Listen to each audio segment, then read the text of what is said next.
जी हाँ दोस्तों, नमस्कार। आज हम बात करने वाला हूँ कि कैसे आप अपने आप को स्वस्थ और निरोग बना सकते हैं। आज इन्हीं सब चीज़ों के बारे में बात किया जाएगा और इन्हीं सब चीज़ों के बारे में समझने की कोशिश की जाएगी कि कैसे आप स्वस्थ रह सकते हैं, कैसे आप निरोग रह सकते हैं, कैसे आप अपने जीवन को लंबे समय तक निरोग रख सकते हैं। इन सारी चीज़ों के बारे में बात किया जाएगा, इन सारी टॉपिकों पर बात किया जाएगा कि कैसे आप स्वस्थ, निरोग और लंबे समय तक सुरक्षित रह सकते हैं।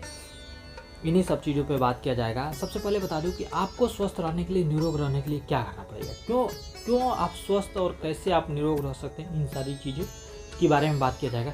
जैसे कि आपको स्वस्थ और निरोग रहना है ना, तो आप बीमार नहीं पड़ते हैं। अगर आप बीमार नहीं पड़ते हैं, अगर आपकी किसी प्रकार की तकलीफ़ नहीं होती, आपको किसी तरह की तकलीफ़ें या किसी तरह की दिक्कतें परेशानियाँ नहीं होती है, तभी आप स्वस्थ रहते हैं, तभी आप निरोग रहते हैं और तभी आप बीमार नहीं पड़ते हैं। अब इसका कारण क्या है कि आप जब सही तरीके से और सही समय पर सही चीज़ें खाते हैं ना, तब जाकर के आप स्वस्थ रह सकते हैं।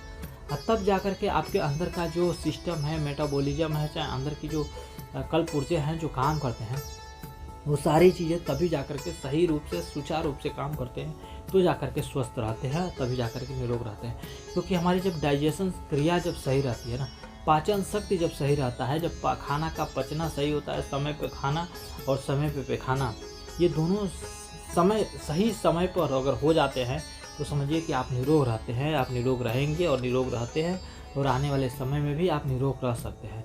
ये दो चीज़ों पे ध्यान देने की ज़रूरत है कि आपका खाना कब हो रहा है और आप मतलब बाथरूम फ्रेश होने के लिए या पैखाना कब जा रहे हैं। इन दोनों चीज़ों पे आपको ध्यान देने की ज़रूरत है। दोनों चीज़ों पे आपको अपने आप को मतलब ध्यान दे करके समझने की ज़रूरत है।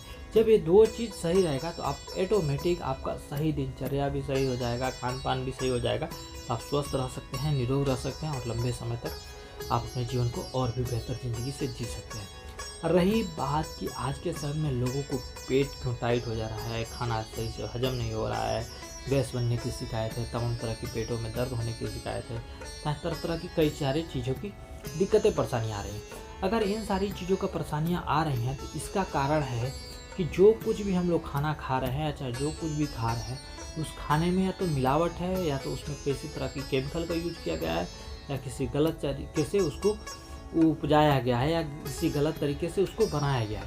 तभी जा करके या तो उस समय से पचता नहीं है, या सही तरीके से डाइजेस्ट नहीं होता है, या सही तरीके से हम उसको अपने शरीर को शरीर को जो कुछ भी उससे फ़ायदा चाहिए, उससे फ़ायदा नहीं मिल पाता है। तो हम क्या खा रहे हैं, किस तरह के खा रहे हैं, किस समय से खा रहे हैं, इन बातों को ध्यान रखना पड़ेगा। इन बातों को ध्यान रखते हैं तभी जाकर के हमारे शरीर स्वस्थ रहते हैं और हम जाकर के स्वस्थ रहते हैं और आने वाले समय में हम सही तरीके से अपने जीवन को जी सकते हैं। इन बातों को ध्यान देने की ज़रूरत है। इन बातों को ध्यान दे करके हम अपने आप को स्वस्थ बना सकते हैं, अपने आप को निरोग रह सकते हैं, अपने आप को लंबे समय तक निरोगी जीवन जीने की बेहतर प्लेटफार्म को चूज कर सकते हैं। तो ये सारी चीज़ें हैं। इन बातों को ध्यान देते हुए, इन विचारों को ध्यान गौर करते हुए हम अपने आप को स्वस्थ बना सकते हैं, अपने आप को निरोग रख सकते हैं।